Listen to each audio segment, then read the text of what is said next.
এইটি পুଣି কোଉଠି ଗୋଟେ।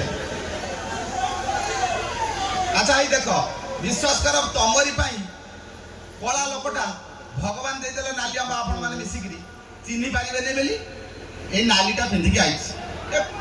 ଦେଖୁନ ଲାଇଟ୍ ଯଦି ଲିଭିଯିବ ମତେ କଣ ଚିହ୍ନି ପାରିବ କି?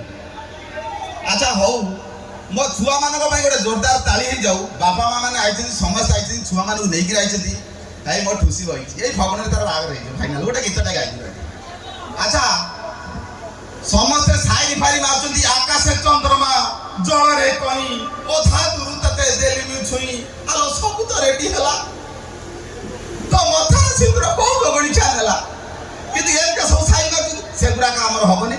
ଛୋଟ ଛୁଆଙ୍କ ପାଇଁ ଗୋଟେ ଜୋରଦାର ତାଳି ତାଙ୍କ ପାଇଁ ଗୋଟେ ଛୋଟିଆ କମେଡି ଭାଇ ମୋ ଠୁସି ଆଉ ଗୋଟେ ତାଙ୍କ ପାଇଁ କମେଡି ହବ ତାପରେ ବୋବାଲ ଧମାଲ ଗୀତ ନାଚ ସବୁ ହବ।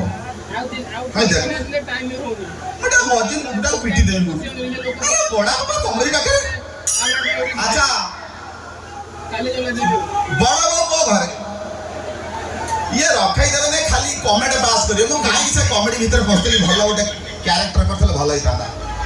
କିଏ ଅତି ଗୋଟେ ଦେହିଆ ପିଲାଟା। ଆଚ୍ଛା ହଉ ଭାଇ ସବୁ ଗେଲେରେ ବାକି ଏଇ ଝିଅକୁ ନିଅନ୍ତି।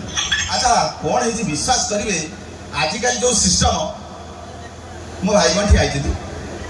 ଆଚ୍ଛା ବହୁତ ବଢିଆ 15-30 ବର୍ଷ ତଳର କଥା ମୁଁ କହୁଛି। ସେଇ ସମୟରେ ଗୁରୁ ଶିଷ୍ୟ ସେତେବେଳେ ଗୁରୁ ଶିଷ୍ୟ ମାନେ ସାର୍ ଆଉ ଛାତ୍ରଙ୍କର ଯୋଉ ସମନ୍ୱୟ ଥିଲା ବାପା ପୁଅର ସମ୍ପର୍କ ମା ଛୁଆର ସମ୍ପର୍କ। ଏବେ ମୋର ଗୋଟିଏ ଛୁଆ ସେଇ ଗୋଟିଏ ଛୁଆରେ ମୋ ମାଇକର ସିଲେଇ ହେଇଯାଇଛି। ଡକ୍ଟର ଆଧୁନିକ ଆସିଗଲେ କିଛି ହଉନି ତମ ଝୋ ଓଲଟି ଗଲେ ମତେ ଏମିତି ଡରେଇ ଦେଲେ ସେଇ ଗୋଟିଏ ଛୁଆରେ ମୁଁ ବନ୍ଦ କରିଦେବି। କିନ୍ତୁ ସେଇ ଛୁଆକୁ ମୁଁ ଏବେ ପାରୁନି। କିନ୍ତୁ ମୋ ବୋଉ 4-4ଟା ଛୁଆକୁ ସମ୍ଭାଳୁଥିଲା। ଚିନ୍ତା କରୁଛୁ ସେ ସମୟର କଥା।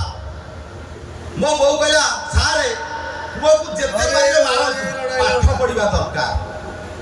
ଏବେ କିନ୍ତୁ ସାର୍ ଯଦି ଟିକେ ଟଚ୍ କରିଦେଉଛି ସାର୍ କଣ ପାଇଁ ନାଇଁ ପର ସବଜେକ୍ଟ ମୁଁ 2000 ଟଙ୍କା ଦଉଛି କଣ ପାଇଁ ମୋ ଛୁଆକୁ ଟଚ୍ କଲେ ଗୋଟିଏ ବେଲି ଛୁଆ ସାର୍ ଏମିତି ଭାଇ ବୋଉ ଦେଢ଼ଶୁର ଭଳିଆ ଏମିତି ଯାଉଛନ୍ତି ଛାତ୍ର ଏମିତି ଛାତି ଖୋଲି ଯାଉଛି। ଆଉ ମୋ ବାପା ଦେଇଛି 2000।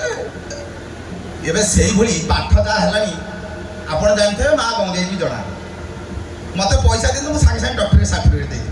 କିନ୍ତୁ ସେଇ ସମୟରେ ଯୋଉ କଥା 30-40 ବର୍ଷ ତଳର କଥା ମୁଁ କହୁଛି।